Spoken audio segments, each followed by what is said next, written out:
Day 3, Genesis chapter 3, Amir reading. Now the serpent was more crafty than any other beast of the field that the Lord God had made.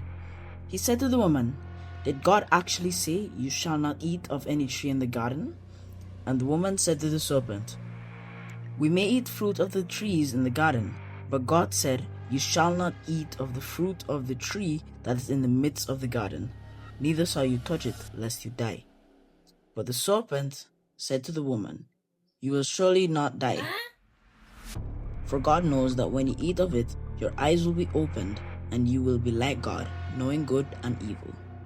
So when the woman saw that the tree was good for food, and that it was a delight to the eyes, and that the tree was to be desired to make one wise, she took of its fruit and ate. And she also gave some to her husband, who was with her, and he ate it. Then the eyes of both were opened, and they knew that they were naked. And they sewed fig leaves together and made loincloths. And they heard the sound of the Lord God walking in the garden in the cool of the day. And the man and his wife hid themselves from the presence of the Lord God among the trees of the garden.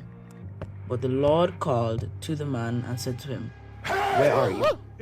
And he said, "I heard the sound of you in the garden, and I was afraid because I was naked and I hid myself." He said, "Who told you that you were naked?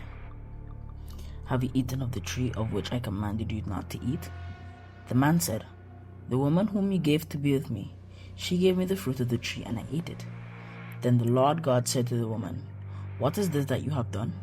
The woman said, "The serpent deceived me, and I ate it."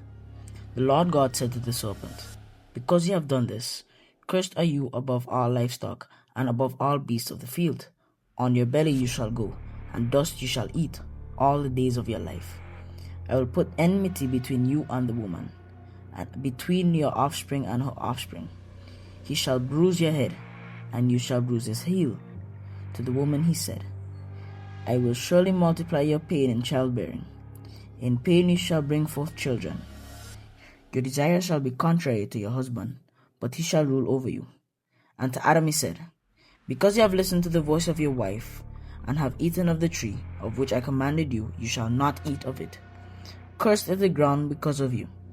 In pain you shall eat of it all the days of your life.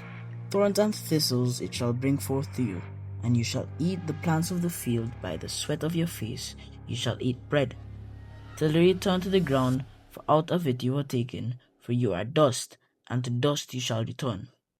The man called his wife's name Eve, because she was the mother of all living. And the Lord God made for Adam and for his wives garments of skins, and clothed them. Then the Lord God said, "Behold, the man has become like one of us in knowing good and evil. Now lest he reach out his hand and take also of the tree of life and eat and live forever." Therefore the Lord God sent him out from the Garden of Eden to walk from the ground from which he was taken. He drove out the man, and at the east of the Garden of Eden he placed a cherubim and a flaming sword that turned every way to gather way to the tree of life,